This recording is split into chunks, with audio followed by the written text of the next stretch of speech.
কল্পনা করো, প্রতি জুমায় আকাশ থেকে এক বিশেষ ফেরেশতা পৃথিবীতে নেমে আসেন। তিনি কোনো সাধারণ কাজ করতে আসেন না। মসজিদে মসজিদে প্রতিটি দরজায় দাঁড়িয়ে তিনি নীরবে কারো জন্য অপেক্ষা করেন, তোমার জন্য, আমার জন্য। এক এক করে আগত মুসল্লিদের নাম তিনি লিপিবদ্ধ করতে থাকেন। এখানেই এক সূক্ষ্ম পার্থক্যের কথা বলা হয়। যে ব্যক্তি সবার আগে মসজিদে পৌঁছে, তার নাম লেখা হয় সোনার অক্ষরে। তুমি এটা আক্ষরিক অর্থে নাও বা রূপক অর্থে, একটা গভীর ইঙ্গিত এখানে আছে। অগ্রগামী হওয়ার মর্যাদা সম্পূর্ণ আলাদা। এরপর যারা আসে তাদের নাম রূপার অক্ষরে, আর দেরিতে পৌঁছানোদের নাম শুধু সাধারণ কালি দিয়ে।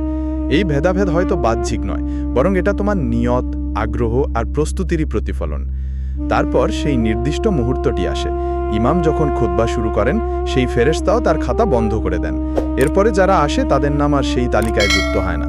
কথাটা শুনতে কঠোর হলেও এর মাঝে জড়িয়ে আছে সময়ের অপরিসীম মূল্য। সুযোগ একবার হারালে তা আর আগের মতো ফিরে পাওয়া যায় না। জুমার দিন মানে শুধু সাপ্তাহিক ইবাদত নয়, এটা একটা পরীক্ষাও, তুমি কতটা আগ্রহ নিয়ে এগিয়ে আসছো। তাই পরের জুমায় চেষ্টা করো একটু আগেই বেরিয়ে পড়তে।